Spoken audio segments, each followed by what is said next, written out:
Paralysis तो बहुत आम बात है। ऐसा होना तो बड़ा कॉमन है। मुझे बचपन से ही किसी लड़की का साया नजर आता रहा है। वही चेहरा, वही औरत, वही खामोशी, और आप सभी के लिए महज एक सपने में आने वाली आकृति होगी।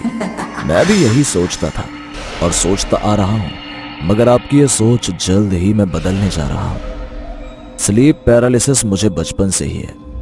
डॉक्टर का कहना था ये एक ट्रॉमा की वजह से हुआ है।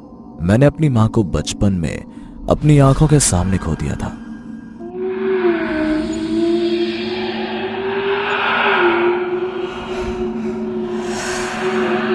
मैं आपको बताना चाहूंगा, मेरे ख्याल से मुझे जब पहला स्लीप पैरालिसिस का अटैक आया था तो मैंने एक लड़की देखी थी। मेरी मां के मौत के बाद मेरे पिताजी बहुत अकेले रहने लगे। वो अब पहले जैसे नहीं रहे थे। हमारे कोई ऐसे करीबी रिश्तेदार भी नहीं थे जो हमें हौसला दे सकें या मोटिवेट कर सकें। और इस छोटी सी उम्र में मुझे भी इस गम को अकेले सहना पड़ा। जब भी मैं उन्हें उस लड़की के बारे में बताता जो मेरे कमरे में मुझे नजर आती थी, मेरे पापा मुझे अजीब सी नफरत से देखते। उन्हें लगता था कि मैं इंपॉर्टेंस चाहता हूं, इसलिए ये सब कहानियां बना रहा हूं।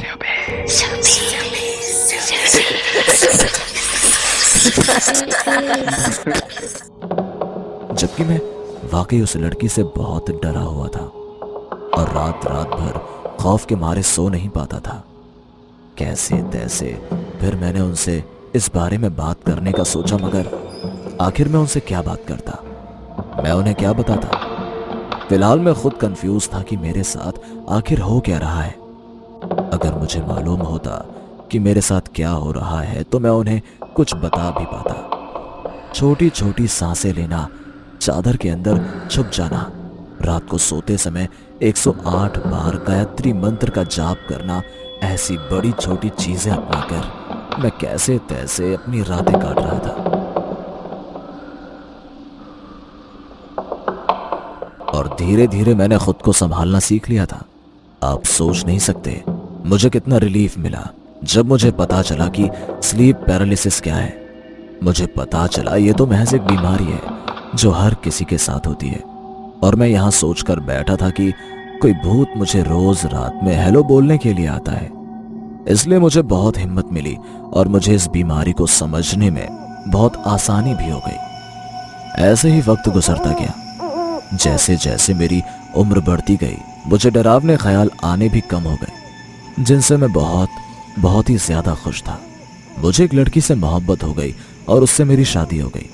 और फिर कुछ सालों बाद मेरे घर एक खूबसूरत सी परी पैदा हुई। अपनी बीवी का साथ पाकर मेरी सारी बीमारियां और उलझनें दूर हो गईं और रात को अकेले ना होने की वजह से तकरीबन स्लीप पैरालिसिस खत्म ही हो गया। पर मुझे क्या मालूम था कि मेरी परी जैसी बेटी ही मेरे लिए सबसे बड़ी मुसीबत बनकर मेरे सामने खड़ी होगी। मेरी बेटी बड़ी होती जा रही थी और साथ साथ उसका चेहरा जाना पहचाना सा लगता जा रहा था।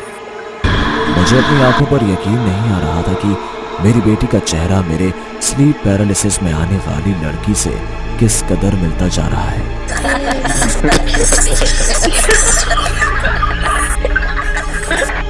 मेरी डॉक्टर को लगता था कि मैं अपने अंदर बसने वाले काल्पनिक किरदार को अपनी बेटी के रूप में सामने देख रहा हूं, लेकिन मैं हकीकत जानता था।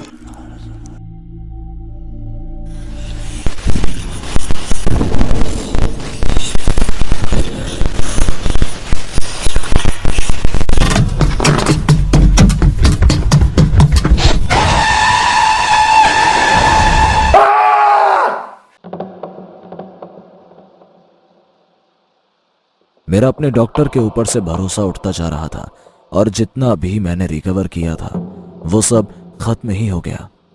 मेरी तबीयत पर बड़ा ही बुरा असर पड़ा और मैं अपनी बेटी से डरने लगा, उससे दूर रहने लगा। आखिर आप ही बताएं, एक बाप के लिए इससे बड़ी तकलीफ का दिन और कौन सा होगा कि वो अपनी औलाद से ही नफरत कर रहा है।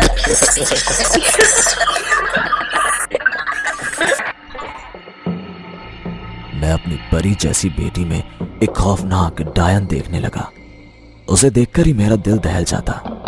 अपनी बेटी से बात ना करने पर मेरी और मेरी बीवी की तकरीबन रोज ही लड़ाई होती उसकी समझ में ही नहीं आ रहा था कि मैं अपनी परी जैसी बेटी के स्कूल के फंक्शन में क्यों नहीं जाता, और आखिर क्यों कभी उससे सुख दुख की बात नहीं करता, और आखिर अपने काम में इतना बिजी क्यों रहता हूं। मैंने डिसाइड किया कि अब मैं लक्ष्मी नगर शिफ्ट होकर एक नई नौकरी ढूंढता हूं। जितना मैं अपनी बेटी से दूर रहूंगा उतना ही मैं अपने आप को वापस ठीक कर पाऊंगा, क्योंकि फिलहाल मेरी बातों को समझने वाला मेरे अलावा कोई भी नहीं था।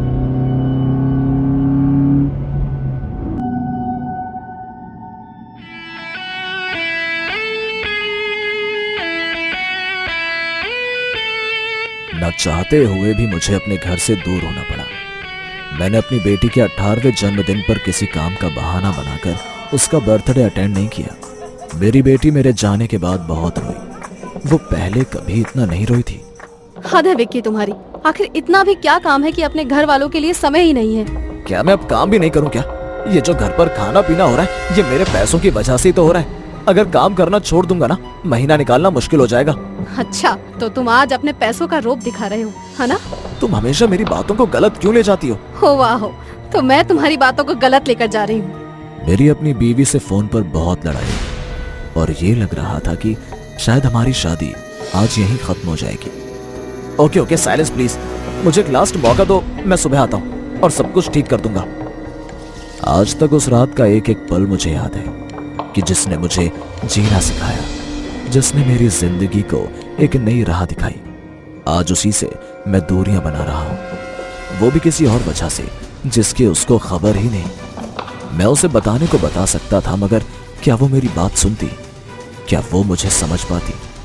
मगर ये कोशिश तो मुझे करनी थी। मैं घर जाते ही सबसे पहले उससे माफी मांग लूंगा और अपनी बातें उसके सामने रखूंगा और हम दोनों मिलकर इसका हल निकालेंगे। मैं आज ही अपना रिजाइन डालता हूं और अपने घर वापस जाकर एक नई शुरुआत करता हूं।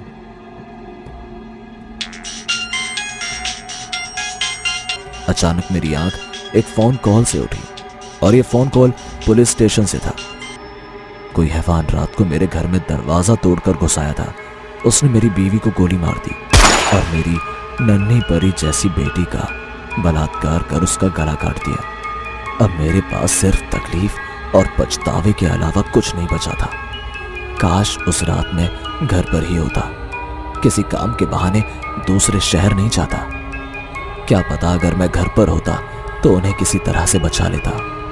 अफसोस और पछतावे से मेरी रूह बेचैन थी। ना मेरे दिल को सुकून था और ना मुझे जीने की तमन्ना थी। हर रात स्लीप पैरालिसिस चीख चीख कर कहे जा रहा था। उसकी शक्ल में मेरी बेटी मुझे पुकार रही थी और मैं उसकी मदद करने में नाकाम हो गया और सब कुछ एक ही रात में खो दिया। अब तकरीबन हर रात मुझे स्लीप पैरालिसिस होता है। मेरी नन्ही परी जैसी बेटी और उसकी खाली आंखें मुझसे एक ही सवाल करती हैं कि पापा, आखिर आपने मुझे उस दिन क्यों नहीं बचाया? पापा। मगर अपनी जिंदगी खत्म करने से पहले मैं आप सबको एक बात कहना चाहता हूं। अगर आपका स्लीप पैरालिसिस आपसे कुछ कहना चाह रहा है तो आप उसकी बात जरूर सुनिएगा।